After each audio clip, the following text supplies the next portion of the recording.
3 جون 1947 کو جب وائس رائے lord Mount beaten Hindustan کا اختیار ہندوستانیوں کو سونپنے کے منصوبے بنا رہا تھا، انہی دنوں بعض دور اندیش مخلص علماء نے مجلس العلماء کی انجمن قائم کی مسلمانوں نے، تاکہ کل جب ملک حاصل ہو جائے تو ملک میں اسلامی آئین اور دستور سازی کا کام کیا جا سکے۔ چنانچہ مجلس العلماء کے جنرل سیکرٹری شفیق احمد صدیقی صاحب نے علامہ شبیر احمد عثمانی رحمہ اللہ کو خط لکھا، جس میں کہا کہ آپ مجلس العلماء کی سرپرستی فرمائیں۔ آگے مختلف تفصیلات ہیں، تو بہرحال انہوں نے سرپرستی کر لی، اور اس کی تفصیلات اخبار انقلاب 24 مارچ 1951 کو بھی شائع ہوئیں۔ اچھا جی، 10 اگست 1947 کراچی میں غیر منقسم ہندوستان کی نو منتخب شدہ دستوریہ کا پہلا اجلاس لارڈ ماؤنٹ بیٹن کے حکم پر ہوا۔ دستوریہ کے ارکان میں قائد اعظم محمد Ali Jinnah, mister S H سہروردی، لالا بھیم سین اور مسٹر اے کے فضل حق، خواجہ ناظم الدین، سردار عبدالرب نشتر اور نواب ممدوٹ وغیرہ شامل تھے، اور علامہ شبیر احمد عثمانی رحمۃ اللہ علیہ بطور خاص اجلاس میں شریک ہوئے، اور انہوں نے اپنے خطبے میں جو آیت پڑھی تھی وہ تھی قل اللہم مالک الملک تؤتی الملک من تشاء وتنزع الملک ممن تشاء وتعز من تشاء وتذل من تشاء بیدک الخیر انک علی کل شیء قدیر۔ تاہم 11 اگست 1947 قائد اعظم کو دستوریہ کا صدر منتخب کر دیا گیا۔ 12 اگست کو اسمبلی نے شہریوں اور اقلیتوں کے بنیادی حقوق کے لیے کمیٹی بنائی۔ 14 اگست یوم آزادی کے موقع پر لارڈ ماؤنٹ بیٹن پاکستان آئے، کراچی میں ایک تقریر کی اور اس کے بعد ہمیشہ کے لیے یہاں سے چلے گئے۔ اس کے بعد 7 مارچ 1949 کو خان لیاقت علی خان نے قرارداد مقاصد پیش کی۔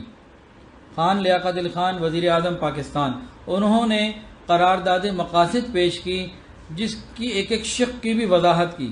اس میں سے صرف ایک بات میں ابھی پڑھ دیتا ہوں۔ اس میں انہوں نے یہ بتایا، قرارداد مقاصد میں فرمایا کہ جس میں اصول جمہوریت و حریت، مساوات اور رواداری اور سماجی عدل کو جس طرح اسلام نے ان کی تشریح کی ہے پورے طور سے ملحوظ رکھا جائے۔ ایک اور شق بھی سن لیجئے۔ دوسری شق یہ تھی کہ جس کی روح سے مسلمانوں کو اس قابل کیا جائے کہ وہ انفرادی اور اجتماعی طور پر اپنی زندگی کو اسلامی تعلیمات اور شریعت کے تقاضوں کے مطابق جو قرآن مجید اور سنت رسول صلی اللہ علیہ وسلم نے متعین کر دیے ہیں ان پر ترتیب دے سکیں۔ مزید شقوں میں بھی بات گھوم پھر کے جو محور ہے وہ دین ہے، وہ رسول اللہ صلی اللہ علیہ وسلم کی زندگی ہے۔ اس کے صرف 2 دن کے بعد 9 مارچ 1949 کو علامہ شبیر احمد عثمانی رحمۃ اللہ علیہ نے دستور ساز اسمبلی میں قرارداد مقاصد پیش کرنے پر خان لیاقت علی خان کو مبارکباد پیش کی، اور کہا کہ میں اس کی تائید بھی کرتا ہوں، بلکہ آج اس وقت میں جب کہ ملحدانہ محنتیں اتنی عروج پر پہنچ چکی ہیں، ایک ایسی چیز کے پیش کرنے پر میں وزیر اعظم خان لیاقت علی خان کے عزم، ہمت اور جرأت ایمانی کو مبارکباد دیتا ہوں۔ اس کے بعد ایک تفصیلی خطاب ہے، اس میں سے ایک پوائنٹ صرف سناتا ہوں۔ علامہ شبیر احمد عثمانی رحمۃ اللہ علیہ نے دستور ساز اسمبلی میں یہ بیان کیا تو اس میں یہ بات بھی کہی، بتایا کہ یاد رکھیے دنیا اپنے خود ساختہ اصولوں کے جس جال میں پھنس چکی ہے، اس سے نکلنے کے لیے جس قدر پھڑ پھڑائے گی اسی قدر اس جال میں پھنستی چلی جائے گی۔ وہ صحیح راستہ گم کر چکی ہے جو راستہ اب اختیار کر رکھا ہے، اس راستے پر جتنا زور سے بھاگے گی حقیقی فلاح اور کامیابی سے اور منزل سے دور ہوتی چلی جائے گی۔ گویا اس ساری بات کا بھی مقصد یہ تھا کہ جب شریعت نافذ ہو جائے گی ہم اپنے مقصد کو پہچان بھی لیں گے اور پہنچ بھی جائیں گے۔ بیچ میں قائد اعظم کے 2 اقوال بھی سن لیجئے۔ ایک تو قائد اعظم مرحوم رحمۃ اللہ علیہ نے 17 سپٹمبر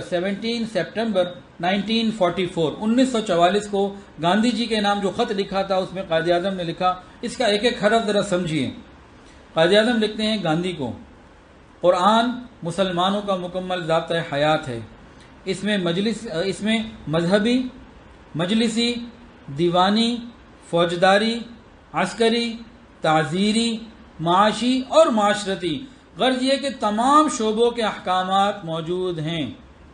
آگے قائد اعظم نے لکھا، مذہبی رسومات سے لے کر روزانہ کے امور حیات تک، روح کی نجات سے لے کر جسم کی صحت تک،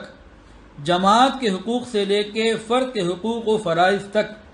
دنیاوی زندگی میں جزا و سزا سے لے کر آخرت کی جزا و سزا تک ہر فعل، ہر قول اور ہر حرکت پر مکمل احکام کا مجموعہ موجود ہے۔ لہذا جب میں یہ کہتا ہوں مسلمان ایک قوم ہیں تو حیات اور ما بعد حیات یعنی دنیا اور آخرت کے ہر معیار اور ہر مقدار کے مطابق کہتا ہوں۔ یہ قائد اعظم کا بیان پڑھ کے سنایا ہے، ایسا لگ رہا ہے کہ یہ کسی عالم دین کی بات ہے